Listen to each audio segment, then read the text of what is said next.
This is the 27th of last seed, the year of Akatosh 433. These are the closing days of the Third Era and the final hours of my life. The Elder Scrolls IV Oblivion is the latest in a long-running line of role-playing games from developer Bethesda, and all these games have tried to put you in this big open-ended world where you're free to go about playing however you choose. So whether you want to be good or evil, or a fighter or a mage, you could do all this stuff and pretty much in any combination.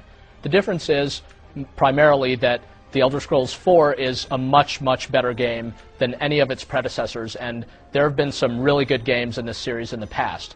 This is just an amazing experience overall, but more importantly, it's actually just fun to play. Whether you're in a lot of combat and slugging it out with your opponents, or creating your own potions, or burglarizing people's homes and taking their stuff and selling it to the Thieves Guild, this game just delivers a lot of thrills and looks fantastic and sounds fantastic pretty much the whole way through. Yeah. Yeah. You really don't need to know anything about the previous Elder Scrolls games to be able to dive right into this one. Oblivion really fixes problems like that, and it introduces its own unique storyline that really pulls you right in from the start and keeps you going, but at the same time gives you reason to branch off and explore the rest of the world.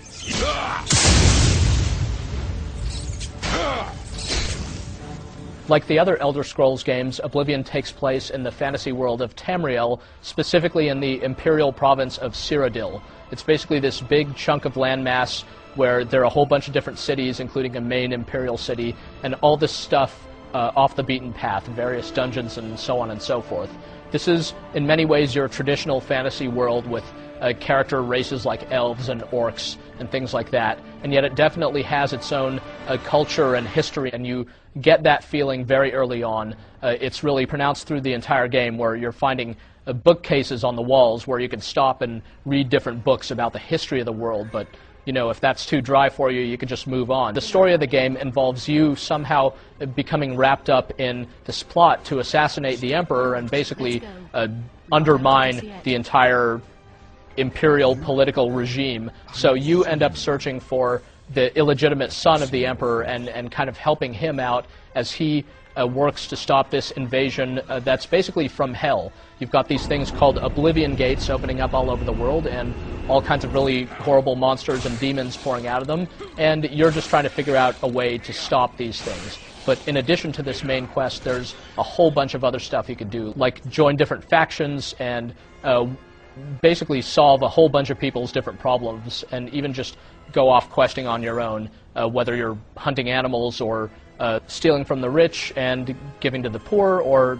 pretty much any number of things. You could be making your own spells, making your own potions, owning your own businesses, all kinds of stuff. This game just has a remarkable amount of stuff that you could do in it, and all these different things, they're pretty entertaining in their own right, but when you add them all up together, it's just an incredible thing. And over in the Priory House, the Emperor and his three sons. Gameplay boils down to combat, stealth, and magic, or at least those are the main specializations you can choose for your character. And the combat, really, it looks like an action game, and a good one at that.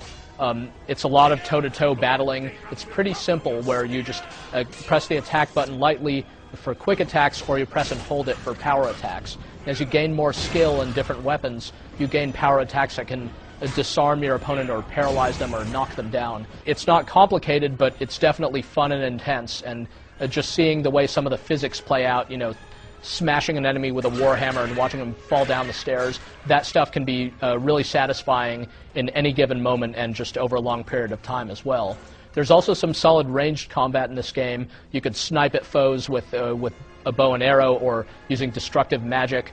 And the stealth is handled quite well also, where there's a clear context-sensitive icon that tells you whether you're being seen by characters in the vicinity or not. You can sneak up, pickpocket them, sneak attack them for major damage, break into locked treasure chests, and really play as a burglar, as well as, say, this big honkin' warrior with a warhammer, or as some kind of magic user just crafting different spells and beguiling enemies, or really any combination of these things. That's the thing about Oblivion. You don't end up playing a pure character unless you really go out of your way to just be a fighter who never uses magic whatsoever. You can use any of the skills in the game as the character you choose to play. The only difference is which skills you choose to specialize in. One of the really cool things about Oblivion is that it's not based on a generic experience point system like most role-playing games. So if your main skills are stealth and illusion magic and so forth, you're actually not gaining experience by killing stuff. You're gaining experience by sneaking by things and tricking things. This is the sort of game that you could find yourself playing for long periods of time. Should you get stuck, there's always something else that you could go and do. And it helps matters a lot that the whole thing looks and sounds as great as it does. Full speech for all the different characters you meet, which is really something that's pretty amazing. I mean, this game has literally hundreds of different characters in it. Stealth and illusion magic and so forth, you're actually not gaining experience by killing stuff. You're gaining experience by sneaking by things and tricking things.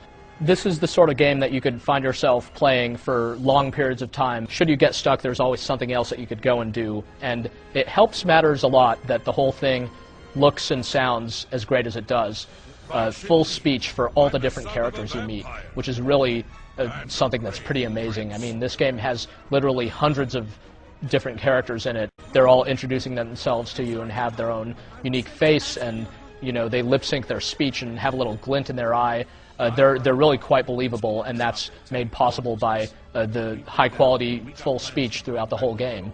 And then there are the visuals themselves, which a lot of the time this game just looks totally amazing. Once in a while, especially if you're playing the PC version, you'll see the frame rate maybe hitch up a little bit, but for the most part, just the quality of the detail in the surroundings is just staggering. Whether you're in some underground catacomb with, crazy skeletons and tortured victims hanging off the walls, or in some hellish otherworldly plane, which you'll get to see quite a bit of during this game, or just in a town in someone's home, you'll be impressed by just the amount of stuff that goes into every scene. It's this game where you could cover miles and miles of distance just walking around, and you could also just stop and look around in someone's home and, steal a carrot off of their dining table or take their silverware. I mean, it's really got that fine a level of detail in it. Oblivion is available for the Xbox 360 and the PC, and you're basically getting the same game in both versions, but there's some subtle, important differences between the two. Basically, unless you have a high-end PC that can run this game to its fullest potential, you're not going to get a graphical presentation that's as good as the Xbox 360 version. If you have a nice home theater, big widescreen HD TV, 5.1 surround sound and all that, the Xbox 360 version is your safest choice. On the other hand, if you have a very, very souped-up PC with a recent high-powered graphics card, it's possible to get the PC version looking even better than the 360 version. There's some other little differences between the two, like on the PC, you can download the toolkit to create your own content, and more importantly, you can download other people's content, although the Xbox version also has hooks for downloadable content in the future. The Xbox version also has unlockable achievements to entice you to get in good with a lot of the factions and explore a lot of the content in a way that the PC version doesn't do as much. But the important thing is you're getting a fantastic role-playing experience either way. Whether you've been playing computer role-playing games for years and years and years, or whether you've been playing console role-playing games for years and years, or both, chances are Oblivion is going to impress you in a way that very few games you've played in the past have. This is the sort of game where you could just go on and on and on about every little detail, because there's so many cool little things that happen all throughout, and they're all things that are going to happen differently to everyone who plays this game, because it's really going to be your own experience, and unique things are going to happen with the way the artificial intelligence interacts with itself and the things that you choose to do and all the different quests. This is a game that defies a lot of the conventions of role-playing, and at the same time, it's one of the truest role-playing games that there's ever been in years. It really encompasses a lot of the best things about this style of gaming. So even if you normally don't like the idea of a role-playing game because it's going to have, some boring story that you don't care about, or just really tedious combat, something like that, Oblivion may still be the game for you, because this game just draws together so many things that are great, not just about role-playing games, but gaming in general, and ties them up into a really cohesive package that can keep you busy for weeks and weeks easily, just entertained and absorbed and really impressed.